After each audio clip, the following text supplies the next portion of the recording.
Assalamualaikum warahmatullahi wabarakatuh. Salam sejahtera untuk kita semua.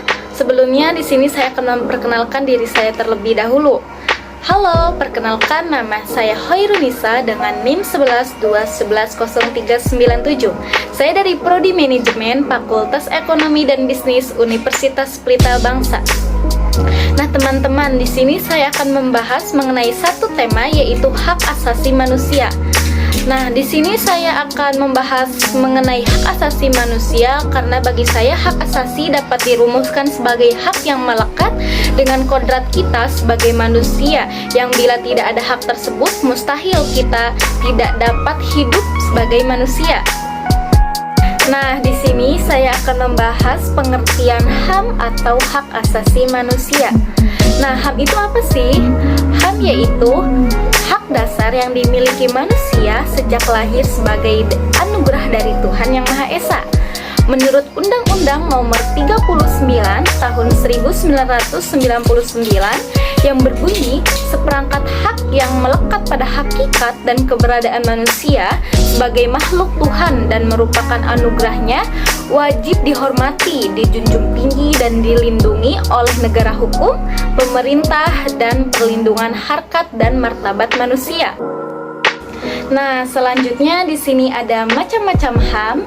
HAM menurut bidangnya yaitu yang pertama hak asasi pribadi atau personal right, yaitu contohnya kebebasan memeluk agama. Nah, yang kedua yaitu hak asasi ekonomi atau property right, contohnya yaitu hak memiliki sesuatu. Nah, yang ketiga ada hak asasi mendapatkan perlakuan yang sama dalam hukum dan pemerintahan atau right of legal equality. Nah, yang keempat ada hak asasi politik atau political right, contohnya yaitu hak untuk memilih. Nah, yang kelima ada hak asasi sosial dan kebudayaan atau social and cultural right, contohnya yaitu hak memperoleh pendidikan. Nah, yang terakhir ada hak untuk mendapatkan perlakuan tata cara peradilan dan perlindungan atau procedural right. Nah, di sini ada pun macam-macam HAM dilihat dari sifatnya. Yang pertama yaitu hak asasi manusia klasik. Nah, hak yang timbul dari keberadaan manusia itu sendiri. Contohnya yaitu hak hidup, hak beragama. Nah, yang kedua ada hak asasi sosial atau hak yang berhubungan dengan kebutuhan manusia. Contohnya yaitu hak memperoleh sesuatu, pendidikan, dan lain-lain. Nah, teman-teman, di sini ada pun dasar hukum HAM di Indonesia.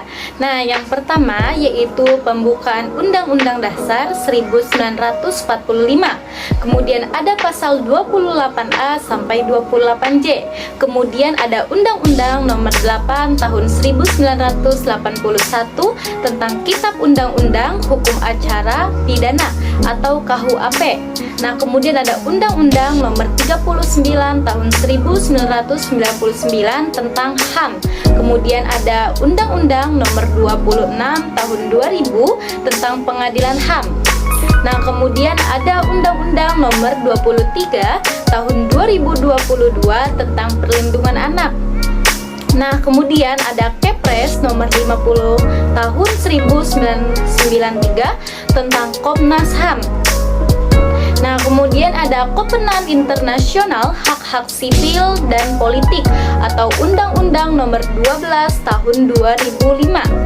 Nah, yang terakhir ada Kovenant Internasional Hak-Hak Ekonomi, Sosial, dan Budaya atau Undang-Undang Nomor 11 Tahun 2005.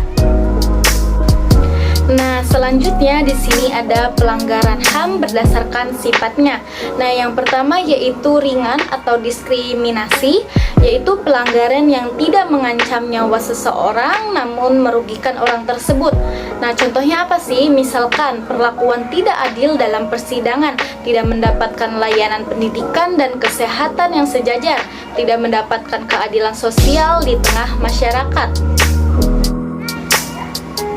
Yang kedua yaitu ada berat atau penyiksaan atau suatu tindakan yang mengancam nyawa seseorang atau bahkan menyebabkan hilang nyawa seseorang.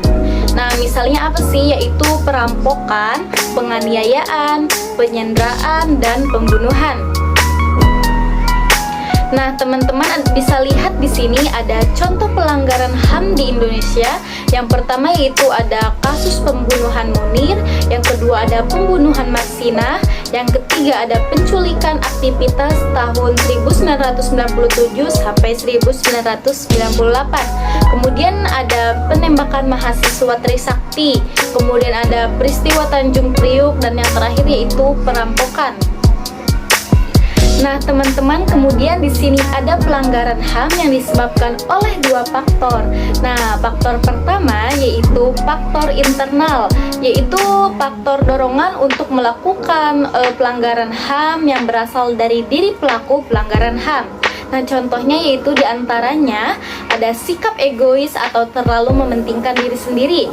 Terus ada rendahnya kesadaran HAM, kemudian ada sikap tidak toleran, dan yang terakhir ada sikap cuek terhadap sesama teman.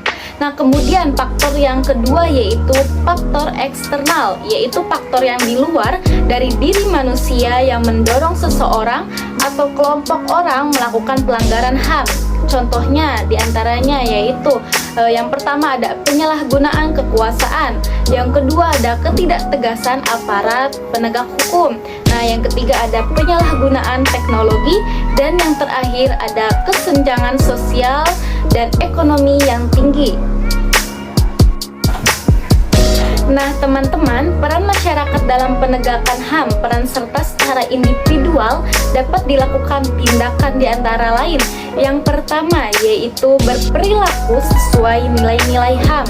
Nah, yang kedua yaitu berusaha memahami berbagai instrumen HAM dan membagikannya kepada orang lain. Nah, yang ketiga yaitu mengamati dan mendiskusikan berbagai kebijakan HAM dan pelanggaran HAM. Nah, yang terakhir yaitu melibatkan diri dalam kelompok minat yang bertujuan untuk melakukan studi HAM. Nah, kemudian di sini ada langkah-langkah penegakan HAM. Ada dua macam, yaitu yang pertama langkah secara politik, misalnya dengan keluarnya Kepres nomor 50 tahun 1993 tentang pembentukan Komnas HAM. Kemudian ada Kepres nomor 181 tahun 1998 tentang Komisi Nasional Anti Kekerasan Terhadap Perempuan. Nah, yang kedua yaitu secara yuridis, yaitu dengan melakukan penuntutan di muka pengadilan. Contohnya yaitu kasus penembakan di Semanggi, kemudian pembunuhan Tokham yaitu Munir. Nah, teman-teman, itulah pembahasan saya mengenai tema hak asasi manusia. Semoga bermanfaat untuk kalian semua. Kurang lebihnya mohon maaf. Saya ucapkan terima kasih. Wassalamualaikum warahmatullahi wabarakatuh. See you. Bye-bye.